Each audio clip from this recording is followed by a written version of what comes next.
আল্লাহ বলেন শোনো, এমন জান্নাত আমি রেখেছি, মাসালুল জান্নাতিল্লাতী উইদাল মুত্তাকুন, এমন বেহেশত মুত্তাকিনদের জন্য যার ওয়াদা করা হয়েছে, এমন বেহেশত সেটা, ফিহা আনহারুম মিন মাইন গায়রি আসিন, সেখানে এমন সুন্দর স্বচ্ছ পানির ঝর্ণাধারা, সুমিষ্ট পানির ঝর্ণাধারা রাখা হয়েছে, ওয়া আনহারুম মিন লাবানিন লাম ইয়াতাগায়্যার তা'আমুহু, আর সেখানে দুধের ঝর্ণা রাখা হয়েছে যার স্বাদ কখনো নষ্ট হবে না, ওয়া আনহারুম মিন খামরিন লাজ্জাতান লিশারিবিন, আর রাখা হয়েছে পানীয়ের ঝর্ণাধারা যা পানকারীদের জন্য অত্যন্ত সুন্দর হবে, খুবই সুস্বাদু হবে। আর রাখা হয়েছে ওয়া আনহারুম মিন আসালিম মুসাফফা, পরিষ্কার পরিচ্ছন্ন সুস্বাদু মধুর ঝর্ণা। জোরে বলেন সুবহানাল্লাহ। ওয়া সাকাহুম রাব্বুহুম শারাবান তাহুরা, জান্নাতের ভিতরে তোমাদেরকে পান করানো হবে শারাবান তাহুরা, পবিত্র পানীয়। তহের এবং তহুর দুটি কথা। তহের বলা হয় সেই জিনিসকে যা নিজে পাক আর একজনকে পাক করতে পারে না, যেমন মধু, যেমন তেল, যেমন দুধ নিজে পাক, কিন্তু দুধ দিয়ে যদি কেউ গোসল করে, দুধ দিয়ে যদি কেউ উজু করে, ও নিজে পাক কিন্তু আপনাকেও পাক করতে পারবে না। এটার নাম হচ্ছে তহের। আর তহুর বলা হয় সেই জিনিসকে যে নিজেও পাক এবং অন্যকেও পাক করে দিতে পারে, যেমন পানি। পানি নিজে পাক, ওটার দ্বারা উজু করলে, গোসল করলে সেও কি হবে? পাক হয়ে যাবে। আল্লাহ তাই বলেন জান্নাতের ভিতরে ওয়া সাকাহুম রাব্বুহুম শারাবান তাহুরা, জান্নাতের ভিতরে শরাবে তাহুর পান করানো হবে। ওই শরাবটা নিজেই পাক, আর যে পান করবে তাকে আরো পরিচ্ছন্ন পবিত্র করে দেবে। জোরে বলেন সুবহানাল্লাহ। সেই শরাব হবে এমন, খিতামুহু মিস্ক, যার মুখগুলি সুন্দর করে সুগন্ধ জিনিস দিয়ে, সুগন্ধি দিয়ে, মিস্ক দিয়ে আটকানো রয়েছে। তারপরে কি? ওয়াফি যালিকা ফালিয়াতানাফাসিল মুতানাফিসুন। এবার এই শরাব পান করার জন্য, এই পবিত্র পানীয় পান করার জন্য প্রতিযোগিতা করো, কে তোমরা প্রতিযোগিতা করে তার কাছে যেতে পারো। কিয়ামতের দিন আল্লাহ পাক জান্নাতে এই জিনিস পান করাবেন, আর ওই পাগলেরা কয় মদ খাওয়াবে। জোরে কান নাউজুবিল্লাহ। যার যা অভ্যাস সেটাই সে নিজেও তাই চিন্তা করে। আমার বন্ধুগণ, জান্নাতের ভেতরে আল্লাহ রাব্বুল আলামিন এভাবে মধুর ঝর্ণা রাখবেন, দুধের ঝর্ণা রাখবেন, সতত প্রবাহিত ঝর্ণাধারা সেখানে থাকবে। মুত্তাকিনা আলাল আরাইকি লা ইয়ারাউনা ফিহা শামসান ওয়ালা জামহারিরা, জান্নাতীরা ঠেস দিয়ে ছায়ার মধ্যে আরাম করে বসে থাকবেন, না তাদেরকে সূর্যের তাপ জ্বালাতন করবে, আর না তাদের সেখানে কোনো কষ্ট হবে। এমনি করে আরাম করে তারা তার ভেতরে থাকবে, আর সেখানে তাদেরকে সুন্দর করে ছায়া সুনিবিড় এক সুন্দর জান্নাতের ভেতরে এক সুন্দরতম পরিবেশের মধ্যে আল্লাহ রাব্বুল আলামিন তাদেরকে সেখানে রাখবেন। এরপরে তারা وَإِذَا رَأَيْتَ ثُمَّ رَأَيْتَ نَعِيمًا وَمُلْكًا كَبِيرًا, সেখানে যেদিকেই তাকাবে সেদিকেই শুধু নিয়ামতের সাম্রাজ্য দেখতে পাবে, শুধু নিয়ামত আর নিয়ামত, এগুলি তাদের চোখে পড়বে। সেখানে না সূর্যের তাপ আর না শীতের প্রকোপ, কোনো কষ্ট নাই, মানুষের শরীর থেকে ঘামও বেরোবে না, সেখানে বার্ধক্য এসে কাউকে পীড়া দিবে না। হুজুর একজন বুড়া লোককে বলছিলেন, মিয়া তুমি তো বেহেশতে যাবে না, তুমি তো বুড়া মানুষ, তুমি তো বেহেশতে যাইতে পারবে না। লোকটা কান দিয়া অস্থির হয়ে গেছে। রাসূল বলছেন যে বেহেশতে বুড়া মানুষ যাবে না, তাহলে তো আমার উপায় নাই। হুজুর বলছেন না, তুমি যখন বেহেশতে যাবে তুমি যুবক হয়ে যাবে। সুবহানাল্লাহ ওয়া বিহামদিহি। একজন কালো মানুষকে হুজুর বলছেন যে কালো মানুষ বেহেশতে যাবে না, সে তো একদম কান্দিয়া হয়রান। হুজুর বলছেন দেখো তুমি যখন বেহেশতে যাবে তুমি কালো থাকবে না, তুমি সুন্দর সুশ্রী হয়ে যাবে। সুবহানাল্লাহ ওয়া বিহামদিহি। আমার ভাইয়েরা, ওই জান্নাতের ভিতরে আল্লাহ রাব্বুল আলামিন অগণিত নিয়ামত মানুষের জন্য রেখেছেন, নিজের বান্দার জন্য রেখে দিয়েছেন। ওয়া হুরুন ঈন, বেহেশতীদের জন্য রয়েছে সুন্দর চক্ষুধারী হুরগণ রয়েছে সেখানে জান্নাতীদের জন্য। কামসালিল লুলুইল মাকনুন, যেন সে এতই সুন্দর, যেন গোপনে রক্ষিত মুক্তার মতো, মুক্তা সদৃশ। এভাবে সুন্দরী হুরদেরকে আল্লাহ রাব্বুল আলামিন তার বান্দাদেরকে সেখানে রেখেছেন। লা ইয়াসমাউনা ফিহা লাগওয়ান ওয়ালা তাসীমান ইল্লা কিলান সালামান সালামা।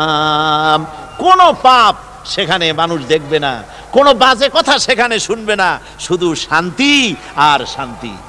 আল্লাহ রাব্বুল আলামিন মুমিন বান্দাদের বলবেন, উদখুলুল জান্নাতা আনতুম ওয়া আজওয়াজুকুম তুহবারুন।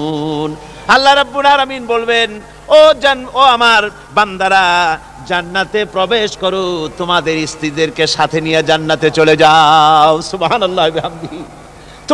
তোমাদের স্ত্রীদেরকে নিয়ে, সাথে করে নিয়ে জান্নাতের ভিতরে চলে যাও, সেখানে তোমরা আরামে থাকো। ইউতাফু আলাইহিম বিসহাফিম মিন যাহাবিন ওয়া আকওয়াবিন ওয়া ফিহা মা তাশতাহিল আনফুসু ওয়া তালাজ্জুল আ'য়ুন ওয়া আনতুম ফিহা খালিদুন। তাদের সামনে সেখানে স্বর্ণ নির্মিত থালা এবং সমস্ত পাত্র তাদের সামনে ঘুরতে থাকবে। তারা সেখানে আরামে মন ভোলানো সাজ সজ্জা সরঞ্জামাদি ইত্যাদি দেখে তারা সেখানে অবাক হয়ে যাবে। এত সুন্দর জান্নাতের পরিবেশ দেখে তারা হয়রান হয়ে যাবে। এই জান্নাতীদেরকে আল্লাহ রাব্বুল আলামিন ফেরেশতাদেরকে অর্ডার করবেন, ও আমার ফেরেশতারা, আমার এই বান্দাগুলিকে জান্নাতের দিকে নিয়ে যাও। ওয়াসিকাল্লাযীনা তাকাউ রাব্বাহুম ইলাল জান্নাতি যুমারা। যারা আল্লাহকে ভয় করে জীবন চালায়েছে, আল্লাহকে ভয় করে যারা জীবন সমাজ ব্যক্তি পরিবার রাষ্ট্র পরিচালনা করেছে, আল্লাহ রাব্বুল আলামিন বলবেন, ও আমার ফেরেশতারা, আমার এই বান্দাগুলিকে জান্নাতের দিকে নিয়ে যা। ফেরেশতারা জান্নাতীদেরকে হাকায়া জান্নাতের দিকে নিয়ে যেতে থাকবে। আবার ওদিকে আছে ওয়াসিকাল্লাযীনা কাফারু ইলা জাহান্নামা যুমারা, জাহান্নামীদেরকে হাকায় নিয়ে যাওয়া হবে কোন দিকে? জাহান্নামের দিকে। এখন ওয়াসিকা মানে হাকায় নিয়ে যাওয়া, বেহেশতীদেরকেও হাকায় নিয়ে যাবে, আর জান্নাতীদের কি কয় দোজখী যারা তাদেরকেও হাকায় নেওয়া হবে, আর বেহেশতীদেরকেও হাকায় নেওয়া হবে। এটা কেমন কথা? দুই জায়গায় হাকানি খাওয়ান লাগবে। হাকানি বোঝেন তো? ধাক্কা। তো দুই জায়গায় ধাক্কা খাইতে হবে, তাহলে কিরকম বেহেশত যে ফেরেশতাদের ধাক্কা খাইতে খাইতে যাওয়া লাগবে? ব্যাপারটা কি আমার ভাইরা? ব্যাপারটা হচ্ছে এই, আমি দৃষ্টান্ত দিতে গিয়া বলি, অনেকদিন বন্ধুর সঙ্গে দেখা হয় নাই, বহু বছর পর হঠাৎ করে এক বন্ধু আর এক বন্ধুর বাড়িতে এসেছে, যে বলছে, ভাই যদিও বহু বছর পর এসেছি, কিন্তু আমার হাতে সময় নাই, আজ আমি বেশি সময় তোমার বাড়িতে থাকবো না। ওই বাড়িওয়ালা বন্ধু বলে, বন্ধু যতই ব্যস্ততা তুমি দেখাও না কেন, আজকে যখন তোমার একবার পাইছি, আমি তোমাকে ছাড়বো না। এই হলো একটা ছাড়বো না। আর ঢাকা হাইকোর্টের সামনে থেকে মকিম গাজী পালায় গেছে, ডাকাত। পুলিশ খুঁজতে হয়রান হইয়া এই ডাকাতটারে যদি পাওয়া যায়, আর ওই ডাকাত যদি বলে, স্যার আপনি আমার ধর্মের ভাই, আপনি আমার বাপ, আপনি মেহেরবানি করে আমাকে ছেড়ে দেন, পুলিশ বলবে, বেটা গোটা পুলিশ বাহিনী তোর জন্য হয়রান, তোরে যখন একবার পাইছি তোরে আর ছাড়বো না। তাহলে বন্ধুর ছাড়বো না আর পুলিশের ছাড়বো না এক জিনিস না। জাহান্নামীদেরকে ধাক্কা মারতে মারতে জাহান্নামের দিকে নিয়ে যাবে, জাহান্নামের দিকে যেতে চাইবে না, তাই ধাক্কা মারা লাগবে। আর বেহেশতীদের ধাক্কা মারা লাগবে কেন? বেহেশতীরা যখন জান্নাতের দিকে যেতে থাকবে, ওদের জন্য লাল কার্পেট সম্বর্ধনা দেওয়া হবে। দুনিয়ার পচা লাল কার্পেট না, এত সুন্দর করে সাজানো থাকবে। এক একটা মঞ্জিলে যখন যাবে, জান্নাতীদের জন্য সাজানো মঞ্জিল দেখে তারা মনে করবে এইটাই বুঝি বেহেশত। ঘটি বাটি লোটা যা আছে তাই নিয়ে ওইখানে বসে পড়বে। ফেরেশতারা কবে যে, আল্লাহর বান্দা তুমি এখানে বসছো কেন? এটা তো বেহেশত না। কয় এর থেকেও ভালো আছে নাকি? কয় আছে না, উঠো। আরে মিয়া উঠো। এইভাবে করে ধাক্কা মারবে, ওঠো সামনে যাও। আবার যখন সামনে যাবে সেখানে এর থেকে আরো সুন্দর পরিবেশ দেখে ওইখানে আবার বসে পড়বে, মনে করবে এটা বুঝি বেহেশত।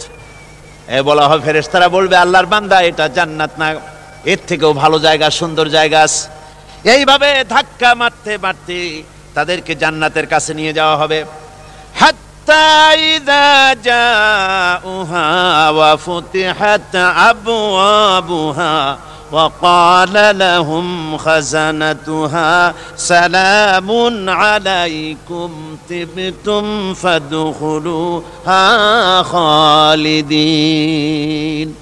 এভাবে ধাক্কাতে ধাক্কাতে যখন তাদেরকে জান্নাতের দরজার কাছে নিয়ে যাওয়া হবে, আগে থেকেই তাদের জন্য দরজা খোলা থাকবে। সুবহানাল্লাহ।